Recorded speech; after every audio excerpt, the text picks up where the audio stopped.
Ok. Enregistrement, ok. Maintenant, on arrête comment. Et, de nouveau là. Et puis, suspendre l'enregistrement.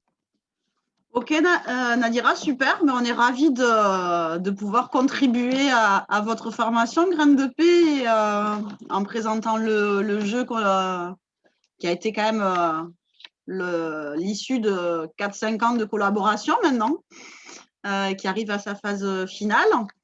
Donc pour nous, dans l'intérêt qu'on a de faire cette expérimentation aujourd'hui, d'une part, c'est parce qu'on avait prévu de faire une grosse action le 25 novembre. Un, parce que c'est nos 10 ans, et deux, parce que c'est la journée internationale des luttes de l'éradication des violences faites aux femmes, excusez-moi. Et du coup, on ne peut pas à cause du confinement. Mais on a décidé de poursuivre quand même cette journée en faisant une proposition, et vous aurez certainement le lien qui vous sera transmis d'ici le début de la semaine prochaine, sur une proposition de toute la journée avec des animations qu'on a déjà enregistrées hier pour une partie. Et puis, cette expérimentation, on est en train de l'enregistrer. Voilà, de manière aussi à pouvoir la retransmettre. Est-ce que ça pose problème aux personnes qui sont branchées? A priori, non. Non, pas de problème. Ok. Si ça pose problème à quelqu'un, il faut nous le dire maintenant, parce que sachez qu'on va enregistrer les séances de manière à pouvoir les retransmettre aussi et pouvoir faire partager aussi l'aboutissement de notre travail collaboratif. Je vous propose de commencer. Oui. S'il te plaît, est-ce que tu peux accepter Khaira? Non, je veux pas l'accepter. Khaira. Ni même Louise, tiens, qui sont en retard. Donc, on va essayer de faire une animation, nous aussi en collectif, au niveau de Parle avec elle. Donc, moi, je suis Laure, on se connaît puisqu'on a collaboré pendant ces dernières années sur ce jeu. Il y a Aïcha qui est près de moi. Voilà. Aïcha, pour certains que vous connaissez, qui a participé aux phases et surtout en interne à la réflexion et à la reformulation de certaines questions, etc.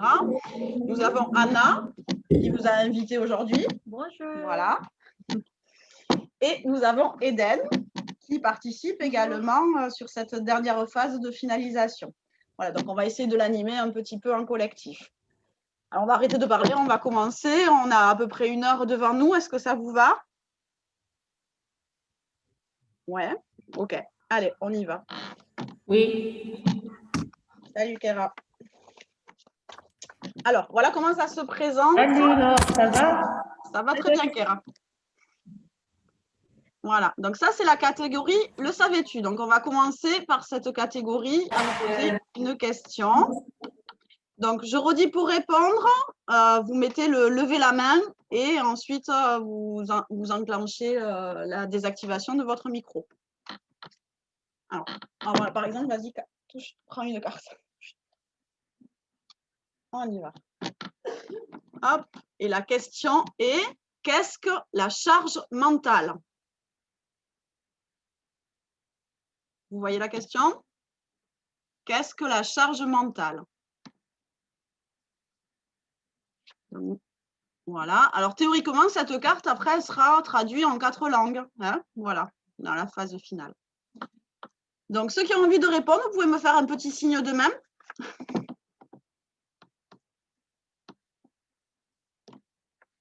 Qui a envie de répondre? Bon, j'aimerais pas désigner les personnes. Je ne veux pas les petites mains, il n'y a pas de petites mains. Bon. Philippe. Allez, je vais y répondre. Philippe, je vais voilà. Je pense que la charge mentale, c'est tous les soucis qu'on peut avoir quand notamment on travaille et tous les soucis annexes qui s'accumulent, à penser à faire le devoir, penser à faire à manger, etc. Et tout ça, ça fait des soucis qui sont là, qui pèsent et qui font qu'on est dans un état de stress constant, qui nous charge un peu notre travail correctement. Voilà, je ne sais pas si c'est la bonne définition. Bah, c'est une définition, en tout cas, qui paraît correcte. Est-ce que quelqu'un a envie de compléter la définition de Philippe?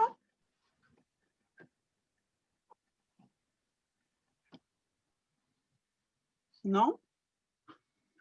Alex? Oui, moi, ouais, je dirais que c'est quand même un travail qui est totalement invisible en fait. Donc qu'on peut ne pas se rendre compte et qui prend énormément de temps, d'énergie, bien sûr prendre de l'énergie psychique également. Voilà. Je voulais juste rajouter le côté invisible en fait de la chose. Ah, c'est vrai. Ok, merci. Et c'est vrai, Alex, parce que c'est vrai que sur le plan médical, quand on va consulter, ben, physiquement, on n'a rien, mais on est voilà, abattu à côté de la plaque et c'est difficile de faire valoir, en tous les cas, cette fatigue mentale. Et donc, c'est bien de la faire connaître au plus. Ok. Bon, je pense que la définition, vous l'avez faite. On vous propose une définition qu'on a notée du coup et qui apparaîtra dans le livret, hein, qui est beaucoup plus général. Mais je vous remercie pour vos éclairages. Aïcha, si tu peux le lire. Voilà, mets-le.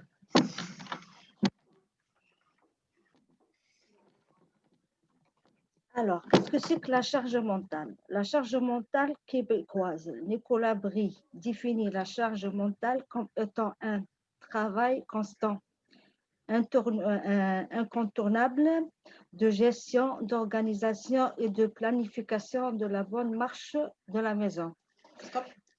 Pour Philippe, tu as raison, il y a effectivement le travail, mais c'est vrai que quand on parle de charge mentale, communément, on parle de la gestion du foyer, hein, dans le côté privé. Alors effectivement, quand on travaille, il y a de fait, ça s'accumule encore plus. Continue. Et qui a pour objectif la satisfaction des besoins de chacun. Il s'agit d'une charge imposée et subie principalement par les femmes et notamment les mères. Voilà. Bon, c'est vraiment le cadre général et effectivement, je pense que vous êtes allé plus loin et tant mieux. On continue? Aïcha, à toi. Est-ce qu'on ferait… Alors, on va essayer d'alterner un peu parce que comme on n'a qu'une heure, un peu les cartes. Qu'est-ce qu'on se fait? On se fait un mot, moi. Voilà. Alors, Aïcha va vous présenter une catégorie là, qui est franco-française, en fait, et charge aux autres pays, s'ils le souhaitent, de pouvoir adapter, s'ils le souhaitent et s'ils le peuvent, hein, en fonction de leur spécificité linguistique.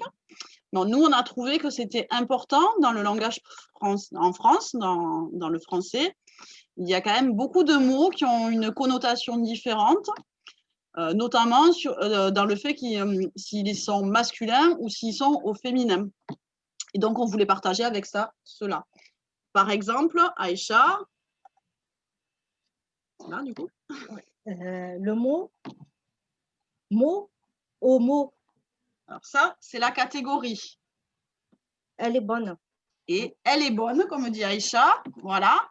Comment vous entendez ce mot, cette expression, quand on dit « elle est bonne » quelle connotation vous y mettez? Quel sens vous y mettez?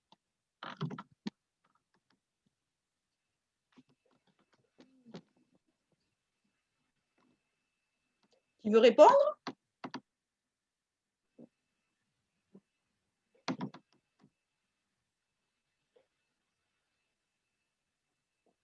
Personne? Alex, alors? Il n'y a pas que moi qui vais répondre quand même. Elle a une belle taille. Ah, parfait, il y a quelqu'un. Ah, parfait, vas-y, prenez le relais. Le groupe Imen, Bouchra, Elle a une etc. belle taille. On n'entend pas. On n'a pas entendu? Elle a une belle taille. Elle a une belle taille, ça veut dire? C'est ça? J'entends pas, en fait. J'entends pas. Bah, le fait de dire elle est bonne pour Imen, Cela veut dire qu'elle a une belle taille. Ah, c'est-à-dire qu'elle est dans les bonnes mensurations, ça voudrait dire? Voilà, qu'elle a de belles formes. Ah, d'accord. Alors, qu'est-ce que ça voudrait dire, elle a de belles formes, hein, du coup? Dans l'interprétation, ça veut dire quoi? Imen ou Bouchra ou je ne sais pas qui est la troisième.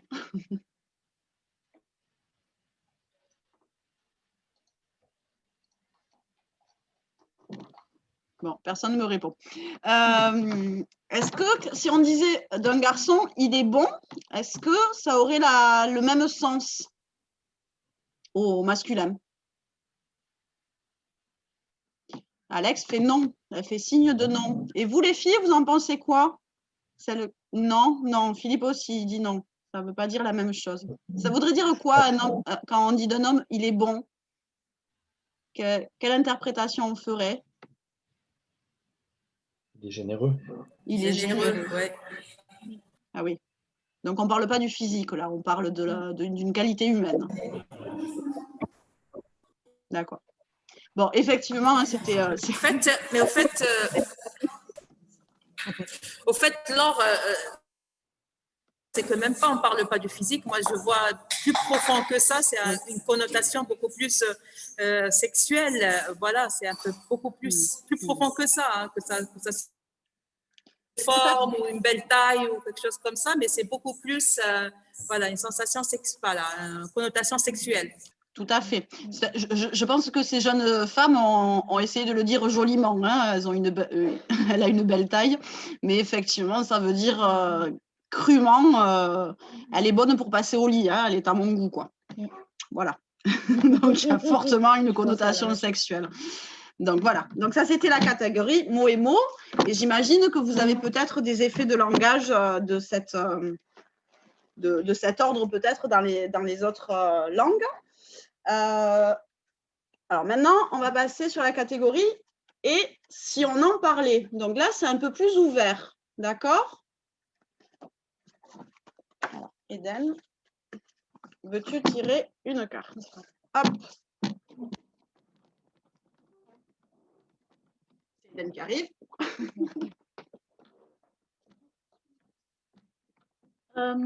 Lorsque les femmes disent non, veulent-elles parfois dire oui?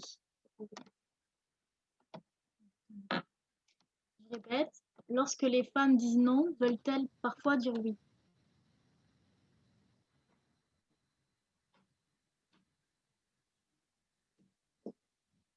Alors du coup, cette question, elle est ouverte. Ça veut dire, en gros, quand on vous pose cette question, c'est déjà à quoi vous pensez quand on vous dit à quoi ça fait référence pour vous. Qu'une femme, quand elle dit oui, peut-être en fait, elle ne dit pas tout à fait ce qu'elle pense. Voilà, discutons-en. Qu'est-ce que vous diriez? Je dirais que ça dépend de la question. Que si je demande à mon épouse si elle veut que je lui achète un cadeau pour son anniversaire, elle va me dire non, mais j'ai quand même plutôt intérêt de lui acheter le cadeau. D'accord. C'est-à-dire que dans ce cas de figure, elle n'ose pas dire oui, parce qu'elle pense que c'est qu'on n'a pas à poser cette question, Philippe? C'est ça. C'est ça. Donc, je dois quand même, je suis volontairement provoque quand même, mais je dois quand même interpréter et je sais qu'elle en veut un, donc je vais lui acheter le cadeau. D'accord.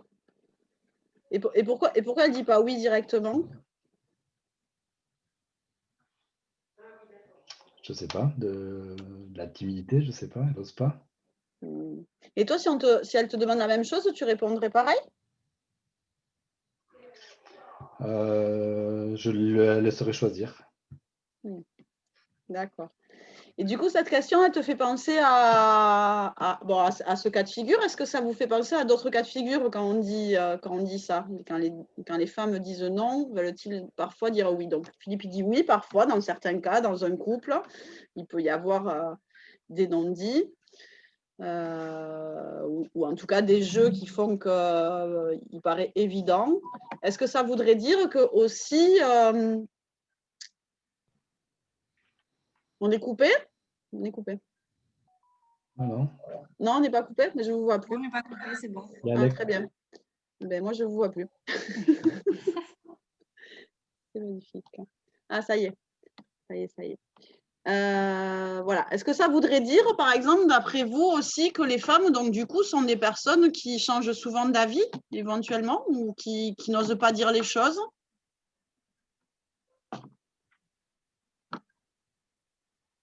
Alex, tu voulais intervenir sur cette interprétation de cette phrase? Ouais, j'ai pas du tout entendu ce que tu as posé comme question. Par contre, du coup, moi, j'ai directement pensé au consentement, en fait, à la notion de consentement. Et du coup, pour moi, évidemment que lorsqu'une femme dit non, voilà tout ce que je voulais dire par rapport à cette phrase, enfin cette question. Mais j'ai pas entendu. Non, ce que je disais, est-ce que cette question, elle induit également le fait que les femmes auraient plutôt un caractère beaucoup plus indécis, beaucoup plus fluctuant, ou qui ne sait pas se positionner au-delà du consentement? J'entends tout à fait ce que tu dis. Et je pense que ça, nous, quand on l'a construit, bien évidemment, ça faisait surtout référence à ce fameux consentement qui peut être dans les esprits de certains, de je veux avoir une relation avec toi, mais tu me dis non, mais je sais très bien que c'est parce que tu n'oses pas, mais qu'en fait, au fond de toi, tu as très, très envie de moi. Donc ça, c'est plutôt dans des lieux communs. Mais effectivement, ça re-questionne aussi l'expression en soi, qui est un peu un adage. Est-ce que ça ne veut pas dire aussi que le fameux dans les qualités dites féminines et dites masculines, un homme a plus tendance à se positionner et une femme à avoir un caractère un peu plus indécis, etc., etc. Voilà. On s'entend toujours? J'ai l'impression qu'on a des problèmes. On continue parce que je ne sais pas si on ne va pas être limité à un moment donné. C'est pour ça. Anna, toi? Scénario? Ou une action? Un scénario, ça va. Allez. Bonjour. Alors, je vais vous présenter la catégorie et scénario. Je ne sais pas si vous voyez. Alors, normalement, les gens qui jouent ces catégories vont jouer un scénario ou tout simplement, on peut présenter un scénario et ça va nous permettre d'établir un débat. Alors, les scénarios, c'est celui-ci. Une actrice noire passe un casting. Alors qu'elle donne, une actrice noire passe un casting alors qu'elle donne la réplique. Le réalisateur lui demande si elle peut réessayer en prenant un accent africain. Vous m'avez compris? C'est où qu'on le voit? C'est juste ici.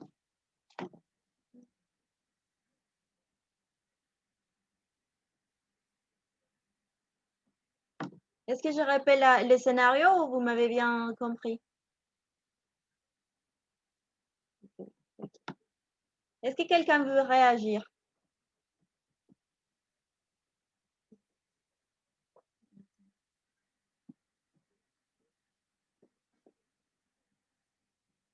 Il y a Luis, il y a Imen, Keira, Lorraine.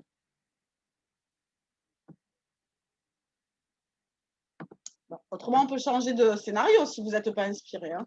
Il y a Alex. Ah, Alex. Merci, Alex, on va te blacklister. Ouais, je crois. Hein.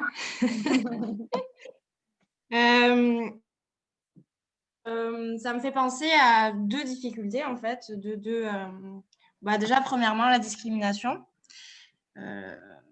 Et puis, en fait, à une autre difficulté, que cette femme soit jugée sur un casting par rapport à des soi-disant origines que le casteur aurait remarqué.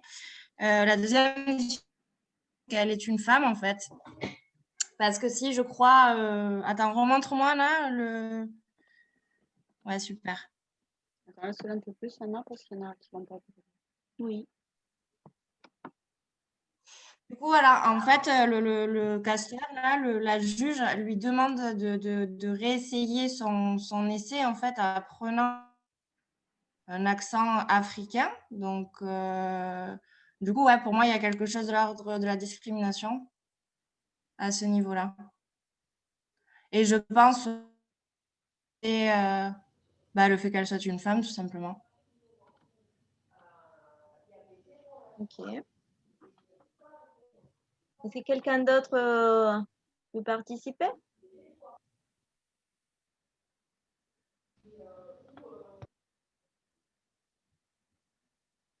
Ok, on continue.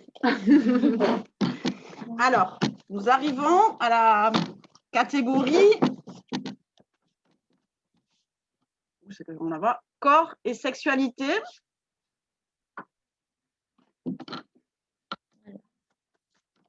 Voilà. Alors, je vais toucher.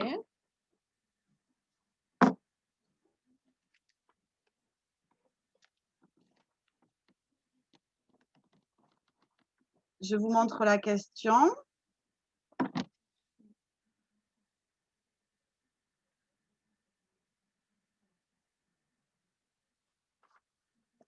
Donc, existe-t-il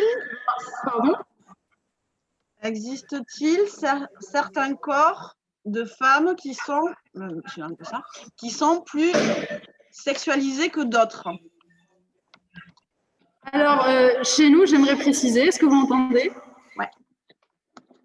Oui. Alors, en fait, je précise que chez nous, c'est à peu près tout. C'est les cheveux, les doigts, tout, en fait. Tout le corps. Il n'y a pas de différence. C'est une femme. Tout, oui. Toutes les parties d'un corps de toutes les femmes, sont sexualisées. D'accord? C'est-à-dire, tu peux développer un peu?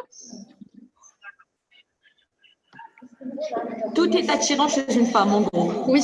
Il n'y a pas de parties qui sont attirantes ou quoi que ce soit.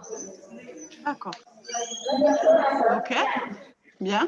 C'est-à-dire, on nous met la virgule souvent qu'il faut toujours cacher toutes les parties, que ce soit les pieds, que ce soit quelque chose. Ça veut dire chaque partie pour eux est quelque chose de provocant. Ah, d'accord. Donc, ça voudrait dire que c'est une justification, finalement, à couvrez-vous le plus possible pour montrer rien de vous, c'est ça, femme? Parce que votre personne en entier est un objet de potentielle sexualisation et d'avance, c'est ça, ou de provocation? C'est réel. Oui, malheureusement, en fait, c'est ça. C'est parfaitement ça. Mais quand tu dis chez nous, ça veut dire en Algérie, globalement, c'est très ancré dans la tête des hommes, dans la tête des femmes? Globalement, oui. D'accord. Tout le monde est d'accord avec ça? Excusez-moi, j'ai pas... Est-ce que tout le monde a la même analyse de la société? Ouais. Ouais, apparemment, oui. OK. Pour les autres, vous avez d'autres remarques également sur cette sexualisation du corps des femmes? Est-ce que, comme dans la société algérienne, vous pensez que dans tout l'ensemble des sociétés, finalement, n'importe quelle partie du corps, n'importe quel type de corps de femme est sexualisé, finalement? Est-ce que la femme, entièrement, quel que soit son physique, est sexualisée dans toutes les sociétés? Ouais, Alex, oui. Pour les autres? Mais ça, c'est un peu... Mais je me rappelle de certaines publicités dans les années 80 où on pouvait vendre un yaourt et montrer une femme dénudée. Et ça n'avait rien à voir avec le yaourt, pourtant. Et ça, aujourd'hui, on ne le voit plus. Ça ne se fait plus. Ou moins, en tout cas. Ou différemment. Ouais, au moins. Pour toi, la publicité en France, elle a beaucoup évolué de ce côté-là, que le corps des femmes n'est plus un objet de vente, de commercialisation?